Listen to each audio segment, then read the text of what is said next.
Hey, this is Josie. I am the executive director of the Robert Schalkenbach Foundation, the co-director of the Center for Property Tax Reform, and I just got back from Chicago from the International Association of Assessing Officers annual conference.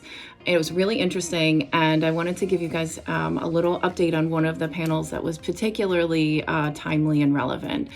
So the theme of the conference was embracing change. And what I learned by attending was that in this instance, change is really all about diversity and about making sure that the profession not only looks more like its constituents that it serves, but also is assessing everybody's properties equitably. So there's a couple motivators for that. I think the profession in general is seeing people age out. And so they're looking to recruit new people, diverse people who look like the communities where they work. And then the other piece is that, as you're probably aware, there's been a relatively significant amount of news coverage lately about the issue of equity in assessments and some of the really significant negative outcomes when equity doesn't exist. Whether it's Chicago and ProPublica's stories around the differences in assessments between white and black and brown, neighborhoods, or it's, Professor Barry, who also happens to be from Chicago, his work looking at the national scale and really finding that there's, huge inequities within, different groups in terms of assessments. And so this obviously has caught everybody's attention, and they were looking to, to address that, which I think is exactly what they need to be doing. So the thing I'm going to talk about a little bit in depth today is a presentation by the city of Chicago. So we were in Chicago, so, obviously made sense that they would come and talk. If you're following this sort of thing at all, you know that Chicago has been in the news in the last few years and not in a great way. So there were, again, a few ProPublica stories about just how inaccurate those assessments were that they were using, how opaque the system was, and how the results were really biased and hurting people. The presentation was by the assessor, Fritz Kagi. He's an elected assessor, and by his chief deputy assessor, Sarah Garza-Resnick. They were very, open and sharing with this audience, which makes sense. These are their peers. And what they talked about was really heartening and interesting and exciting. So a little bit of background. They do work for all of Cook County, which includes the city of Chicago. In the county, there's about 1.9 million parcels. A third of those are assessed annually, and then the taxes are actually collected 1 year in arrears. The problem at its root is they really don't have accurate assessment data for improvements on a lot of those parcels, so that's problematic. In the past administration, they were largely relying on the appeals process to try and get more accurate data. So they would mail out the property tax bill, people would appeal with information about the property that had received the bills, and that was how they were doing, essentially correcting for issues and assessments, which is really backwards. You want to know what you're, providing a bill for before that bill goes out and not after the fact. Important to know about the city of Chicago, there's no millage rate, which means that essentially what happens is that the overall tax revenue is determined from property tax, and then it is allotted to different parcel owners based on the assessed value. And so you can see right away why relying on appeals would be so problematic, because who's appealing? It's the people and the businesses who can afford to do that. And who's not appealing? It's the people and businesses who can't. And so when an appeal is, rewarded or results in a lowering of a tax bill in a system where you have to ultimately make up that whole pie, those folks who didn't appeal are going to be shouldering more of the burden, which is really, obviously problematic. What Fritz shared with us was that when he took office, the average commercial property was about 40% underassessed.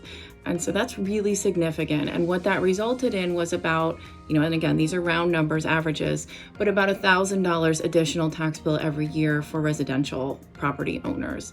Really significant impacts. Now, interestingly, but not surprisingly, the difference between market and assessed value was much lower for small commercial than for big. And when you think about it, it's part of that trend, right, of who can afford to appeal and who can afford to, as a result, get their tax bill lowered. So clearly not equitable, not the situation, that Chicago or the county of Cook County wanted to have in place. So they've elected this new assessor. So basically a lot of progress to date, and I'm going to talk briefly about it. They adopted sort of the guiding principle of fairness, transparency, and ethics, which are not just buzzwords. They seem to really be leading, the way that the office is working, which is impressive. They have a really strong commitment to determining actual market values and, relating assessments to those, which is really key to accurate assessments. So the first thing that they did was they actually hired the IAAO, the organization that hosted this conference, to kind of work with them in a consulting capacity to, figure out what to prioritize and what were the most problematic areas of what was already happening. They also reached out to about 30 assessing offices nationwide to learn best practices. So they really tried to target, who was doing what well. So for example, for Santa Clara County, they talked about consumer services or customer services because Santa Clara does that well.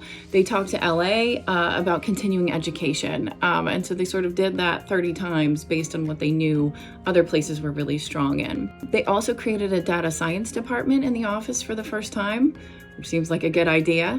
And they worked to create more transparency and valuation. So they started sharing the assumptions that they use in assessing commercial properties. So those were, before this, sort of a black box, right? Now they're out there.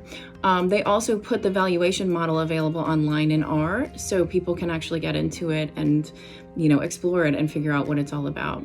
They also, and I think this is super important, made commercial appeals anonymous.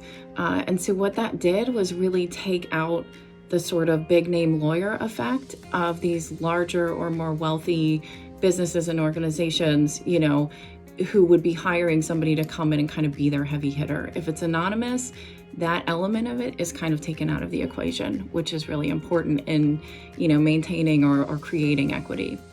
In the future, they're going to be migrating off their existing mainframe, so data management issues there, into a more modern system that they said would happen in the next couple of years. And they're actually assessing the city of Chicago right now. So that should result in more accurate assessments than what have been used in the past. Those bills will actually come due in 2022. So in terms of challenges, there are a lot. I don't know that they were necessarily starting from scratch when they took over, but there was a lot of work to be done. And so, a good portion of the presentation was dedicated to that, which was very interesting to hear. I think the most sort of substantive challenge in terms of accurate valuations is that they don't really have a lot of interior data on improvements. So what does the inside of that house look like? What does the inside of that business look like? You can imagine that's really important in valuing stuff accurately. So when I was there, I did have the opportunity to speak to a number of the staff from the office, they were all fantastic. And in talking, we were also able to discuss land value tax, which I think the notion of preferentially taxing land is, interesting and important in a context like this, because land values through technology, through GIS and, modern imaging are really discernible in a way that interior data on improvements isn't. And so I had some really great conversations. It was super cool to get to meet them as they're sort of doing all of this dynamic and important work. So that's an update on the conference. I'll try to get back with some more on different topics, but that one stuck out, and I think I hope it was helpful to hear this little summary.